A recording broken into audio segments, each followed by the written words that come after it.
لا إله إلا الله والله أكبر الله أكبر ولله الحمد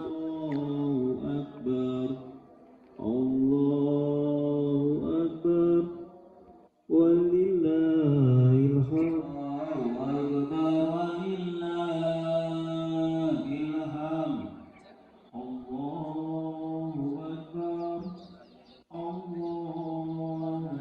الحمد الله أكبر الله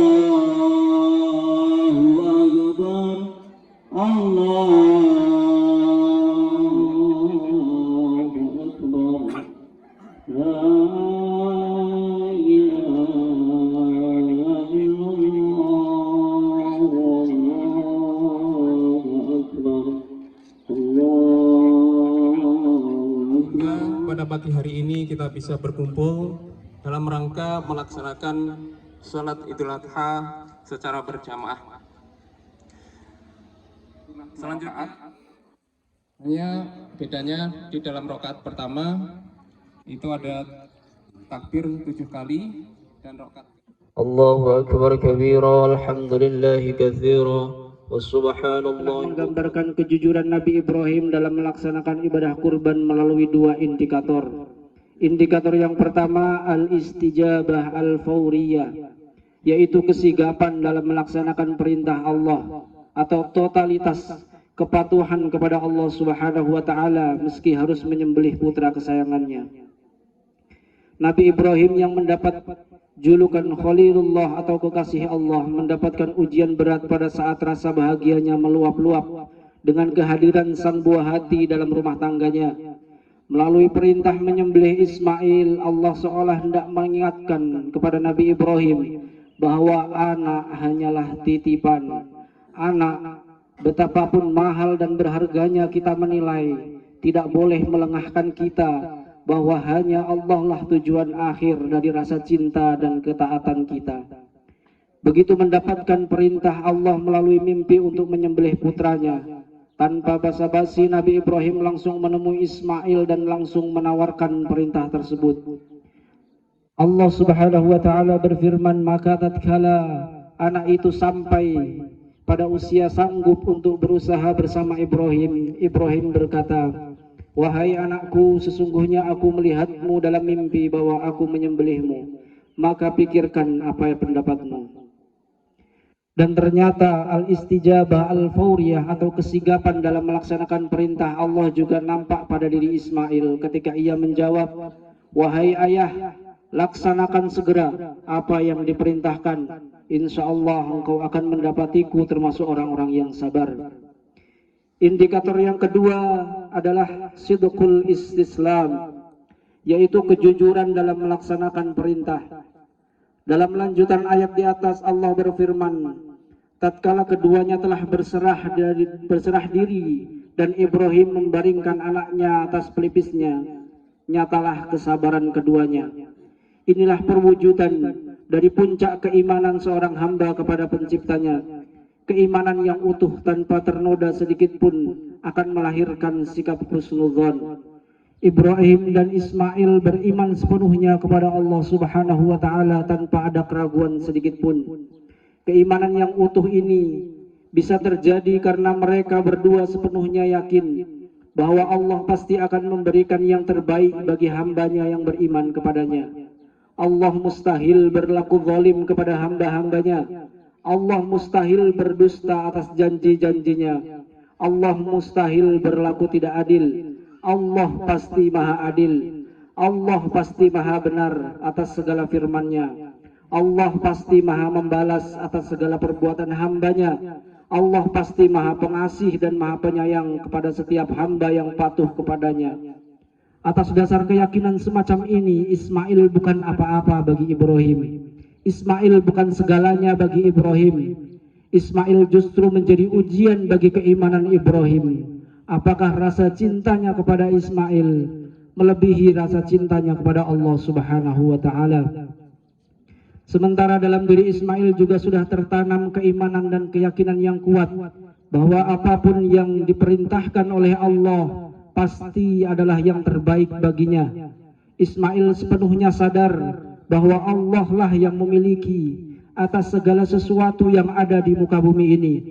Allah lah yang memiliki tubuh dan jiwanya. Ismail bukan pemilik tubuhnya, kita bukan pemilik tubuh kita. Ismail sangat sadar bahwa bukanlah ia pemilik nyawanya.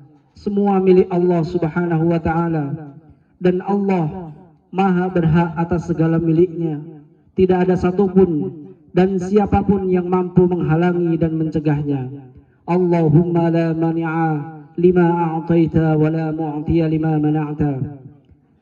Dr. Ali Syariati dalam buku Menjadi Manusia Haji mengatakan bahwa Ismail hanyalah sekedar simbol dari segala yang kita miliki dan kita cintai di dunia ini.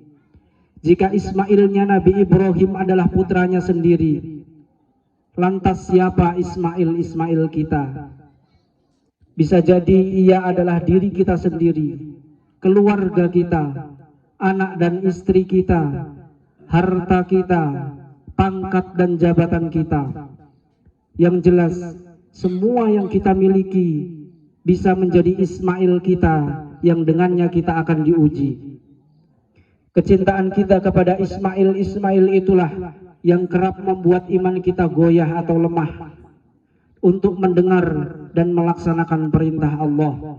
Kecintaan yang berlebihan pada diri sendiri, keluarga, anak, istri, harta, pangkat atau jabatan akan membuat kita menjadi pribadi egois, mementingkan diri sendiri, serakah dan tidak mengenal batas kemanusiaan. Allah Subhanahu wa ta'ala berfirman, katakanlah jika bapak-bapak, anak-anak, saudara-saudara, istri-istri, kaum keluargamu, harta kekayaan yang kamu usahakan, perniagaan yang kamu khawatirkan kerugiannya, dan tempat tinggal yang kamu sukai adalah lebih kamu cintai dari Allah Subhanahu wa ta'ala dan Rasulnya dari jihad di jalannya, maka tunggulah sampai Allah mendatangkan keputusannya, dan Allah tidak memberi petunjuk kepada orang-orang yang fasik. Karena itu dengan melihat keteladanan berkurban yang ditunjukkan Nabi Ibrahim, apapun Ismail kita, apapun yang kita cintai, kita harus siap mengorbankannya manakala Allah menghendaki. Jangan sampai kecintaan kita kepada Ismail membuat kita lupa kepada Allah Subhanahu wa ta'ala. Allahu Akbar, Allahu Akbar, Allahu Akbar, walillahil hamd. Ma'asyiral muslimin wal muslimat rahimakumullah. Muncul pertanyaan besar, kenapa Ismail, seorang anak yang masih belia, rela menyerahkan jiwanya? Bagaimana bisa Ismail memiliki kepatuhan yang demikian tinggi kepada Allah Subhanahu wa ta'ala?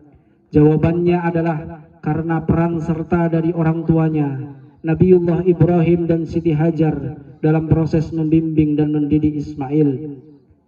Jauh sebelum Ismail lahir, Nabi Ibrahim selalu berdoa agar di usianya yang sudah senja, Allah berkenan mengaruniainya seorang anak. Bukan sembarang anak, yang Ibrahim minta adalah anak yang soleh. Rabbi habli minas salihin, ya Rabb, anugerahkan kepadaku anak-anak yang termasuk orang-orang yang soleh. Demikian doa Nabi Ibrahim. Allah kemudian menjawab doa Ibrahim dengan berfirman, fabasyarnahu bighulamin halim, maka kami berikan dia kabar gembira dengan lahirnya seorang anak yang sangat sabar. Betapa penting dan betapa banyak orang yang berhasil, betapa banyak orang tua yang berhasil mendidik anaknya bukan karena kepandaiannya mendidik anak, tetapi karena doa-doa mereka yang tulus. Betapa banyak orang tua yang salah dalam mendidik anak jika kita lihat dari sudut pandang psikologi, tetapi anak-anaknya bisa tumbuh menjadi penyejuk mata dan membawa kebaikan karena amat besarnya pengharapan dari orang tua saat mereka berdoa untuk putra-putrinya. Oleh karena itu, sebagai orang tua perlu kita jaga lisan kita dari mengucapkan doa atau ucapan keburukan kepada anak-anak kita. Mari kita ganti doa keburukan dengan ucapan yang baik. Walaupun kita sedang marah besar kepada anak, Jangan sampai terlontar dari mulut orang tua sedikit pun sumpah atau kata-kata buruk kepada anak yang bisa jadi kenyataan. Baginda Agung Nabi Muhammad sallallahu alaihi wasallam pernah bersabda, "Thalathu da'awatin yustajabu lahunna la syakka fihin. Da'watul mazlum wa da'watul musafir wa da'watul walid liwaladi." 3 doa yang akan dikabulkan dan tidak akan ada keraguan di dalamnya. Doa orang yang dizalimi, doa musafir, dan doa keburukan orang tua kepada anaknya. Pendidikan yang kedua yang diterapkan Ibrahim adalah tradisi bermusyawarah. Kita tahu saat perintah Allah turun untuk menyembelih putranya, Ibrahim tidak langsung melaksanakan perintah itu tapi mengajak Ismail untuk bermusyawarah. Ibrahim tidak mengambil anaknya secara paksa dari ibunya agar perintah Allah bisa cepat dilaksanakan. Dari sini kita belajar bahwa maksud baik apapun dari orang tua harus tetap dikomunikasikan dengan anak. Apalagi jika anak sudah balik. Anak-anak adalah amanah Allah Subhanahu wa taala untuk kita para orang tua. Anak-anak bukanlah boneka yang tidak memiliki perasaan dan tidak memiliki pilihan. Mereka juga bisa membuat pilihan.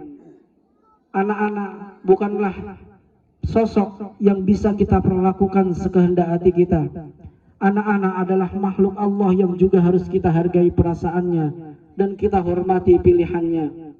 Anak-anak yang biasa dimintai pendapatnya akan merasa bahwa dirinya penting dan berharga. Anak-anak yang biasa diajak bermusyawarah dan didengarkan keinginannya, meski terkadang kurang tepat, akan tumbuh kepercayaan dalam dirinya. Dia akan merasa diri sebagai subjek, bukan sebagai objek. Dan itulah yang dilakukan Ibrahim kepada Ismail. Hasil pendidikan Ibrahim ini dapat kita lihat dari jawaban Ismail sebagaimana disebutkan di atas. Wahai Allah, laksanakan apa yang diperintahkan. Insya Allah engkau akan mendapatiku sebagai orang-orang yang sabar. Orang tua mana yang tidak terharu dengan jawaban seorang anak yang ringan dalam menjalankan perintah Allah yang dibebankan kepada ayahnya? Ayah mana yang tidak terharu melihat sosok anaknya yang begitu lembut hati dan perilakunya?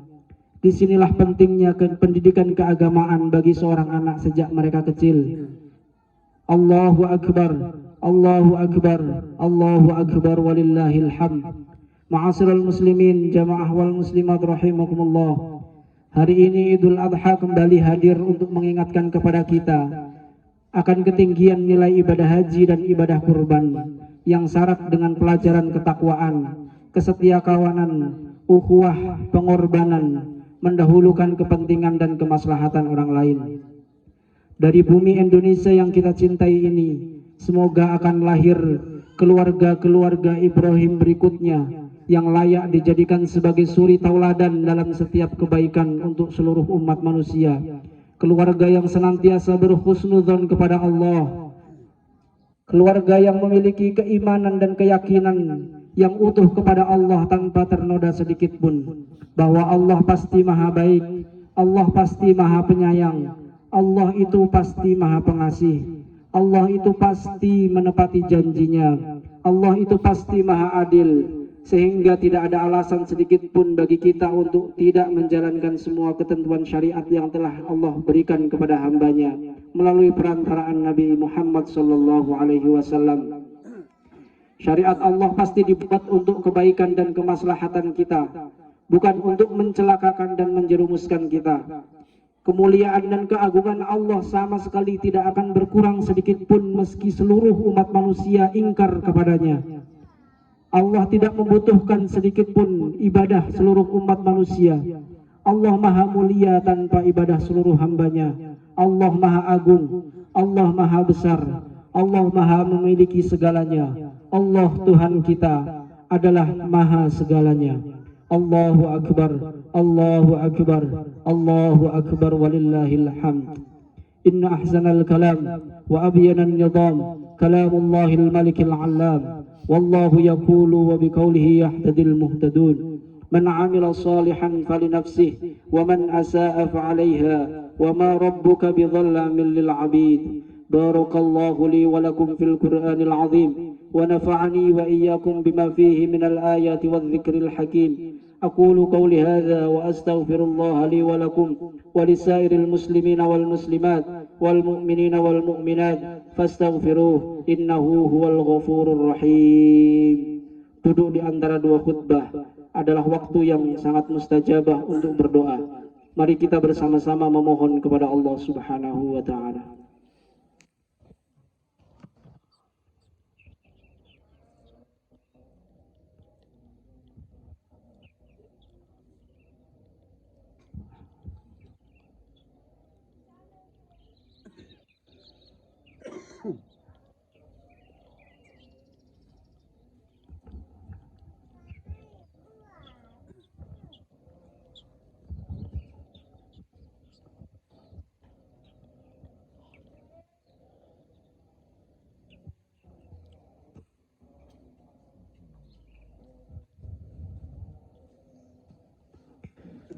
الله أكبر الله أكبر الله أكبر الله أكبر الله أكبر الله أكبر الله أكبر الله أكبر كثيرا والحمد لله كثيرا وسبحان الله بكرة وأصيلا لا إله إلا الله والله أكبر الله أكبر ولله الحمد. الحمد لله حمدا يوافي نعمه ويكافئ مزيده. ذلكم الله ربكم لا إله إلا هو خالق كل شيء لا إله إلا هو لا تدركه الأبصار وهو يدرك الأبصار وهو اللطيف الخبير. قد جاءكم بصائر من ربكم فمن أبصر فلنفسه ومن عمي فعليها.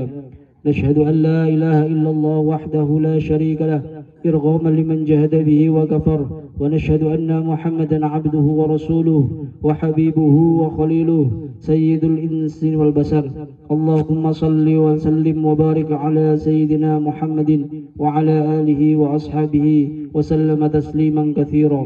أما بعد فيا أيها الناس اتقوا الله في السر والعلانية واعلموا أن الله أمركم بأمر بدأ فيه بنفسه وثنى بملائكة مسبحة بقدسه وقال تعالى ولم يزل قائلا عليما إن الله وملائكته يصلون على النبي يا أيها الذين آمنوا صلوا عليه وسلموا تسليما.